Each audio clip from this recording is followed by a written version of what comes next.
Well, good morning. I'm Pastor Steve of the Lord Christian Fellowship. It's Friday morning, the 26th of December, day after Christmas. I hope you had a good Christmas holiday. And I hope the joy and peace of Christmas lasts with you all year. You know, as Christians, life is always changing and things that we have ups and downs. And life is tough, and we pray and ask God for help sometimes. It doesn't seem like it's coming, or it doesn't seem like there's no way out. But I want to tell you something. In the Bible, in Luke chapter 1, verse 37, it says, "For with God nothing will be impossible." You know, think about that in the birth of Jesus. Gabriel told Mary that God was going to do something that seemed humanly impossible. All human logic would agree that a virgin could not give birth to a child. It was impossible, but yet that's exactly what happened. When God speaks of doing the impossible, it's no longer absurd. When was the last time God did something that was impossible in your life? When was the last time God spoke to you about what he wanted to do and you were scared by the magnitude of what he was going to do?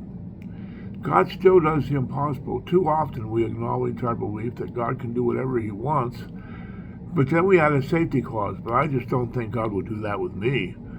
We become practical atheists in a way, believing that God can perform miracles, but never expecting a miracle in our own life. Our own things. Maybe it's healing of a relationship, maybe it's financial problems, maybe it's health issues. It could be a million things. See, God wanted to bring salvation to all humanity, and it was critical that Mary not only believed God could perform a miracle, but she had to adjust her life to do the awesome work that God planned to do through her. The difference between a Christian and a moral person is God. It's the divine.